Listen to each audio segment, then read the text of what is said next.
Alright everybody, this is video 1.2 for Algebra 2. Today we're going to be talking about properties of real numbers. Hopefully nothing in today's video is brand new for you. Maybe the wording might be, but the concept shouldn't be at all.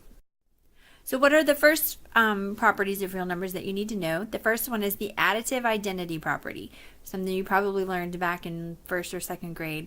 So if you take any number and you add it to 0, you're going to get the original number. 0 is called the additive identity. So any number plus 0 is the number. 10 plus 0 is 10.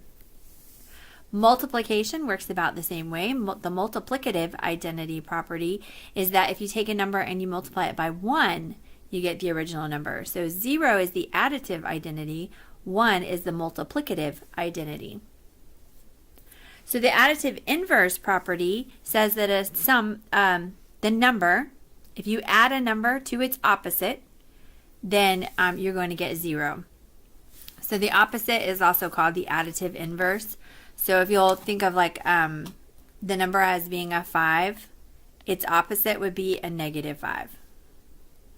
And then the multiplicative inverse is that if you take any non-zero number and you multiply by its reciprocal, which the reciprocal is the multiplicative inverse, then that answer is going to be 1. So a non-zero number like 5, if you multiplied 5 by 1/5, 1/5 being the reciprocal or multiplicative inverse, then you're going to get a 1 out of that.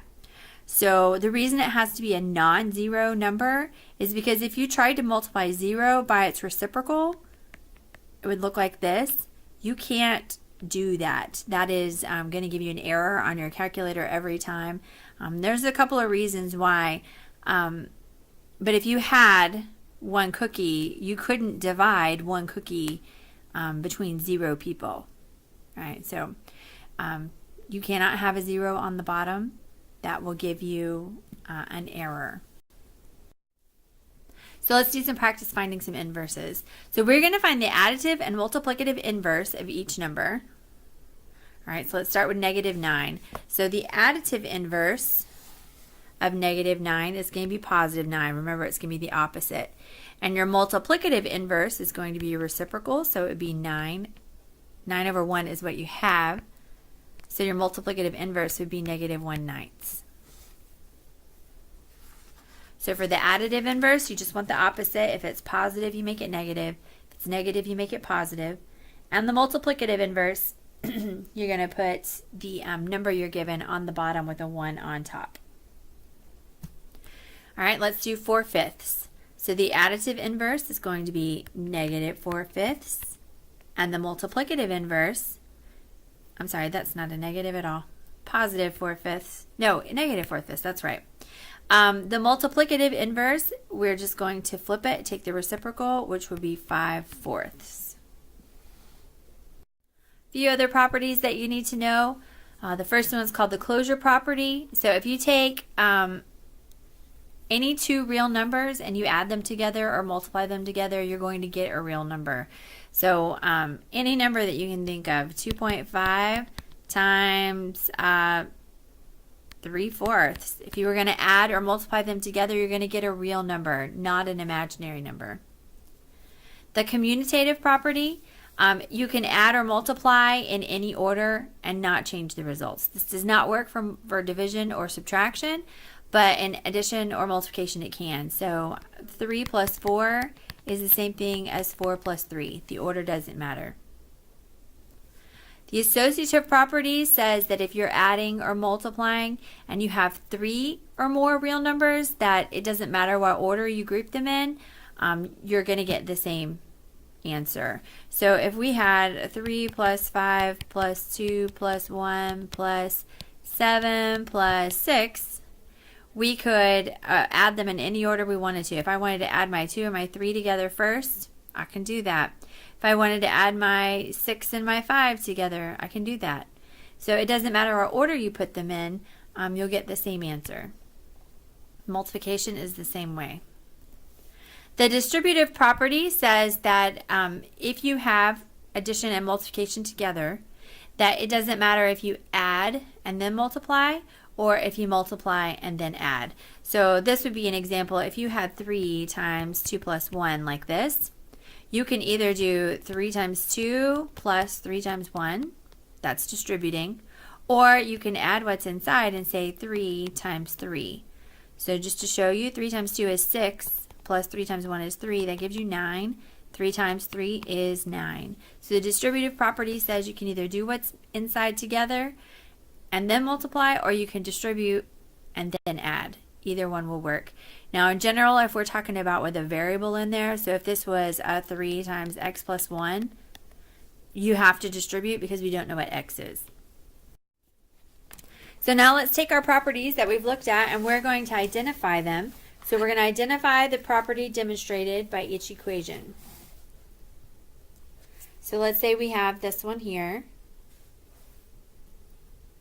We have 3 radical 3 plus 5 times 2. And then that turns into 3 radical 3 times 2 plus 5 times 2. So hopefully you can see that this is the distributive property.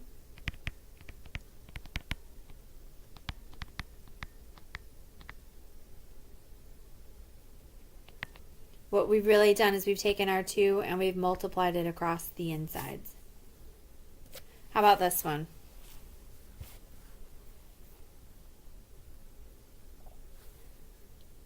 So on this side, PEMDAS says we need to add in here and then add there, right?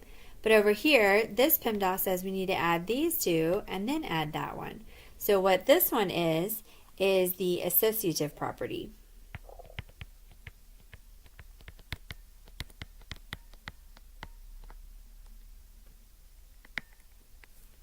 So that it doesn't matter what order you're adding them in, you're going to get the same answer. The other thing that you can use your properties for is to classify statements. Now, when we do these, sometimes what we're going to be looking for are examples when it's not true, and we can take our properties and use them for that example. So let's say C plus D equals C when D equals 2. So if you look at your additive identity property, okay, the additive identity property says that if you have a number plus 0, it's going to equal your number. Well, in this case, our D does not equal 0, so this is going to be never true. And you can just think of a couple of examples. So like if you said C was 5, if D is 2, you get 7, that's not 5, okay? So 5 plus 2 does not equal 5, so this is a never. The next one is A minus C equals C minus A.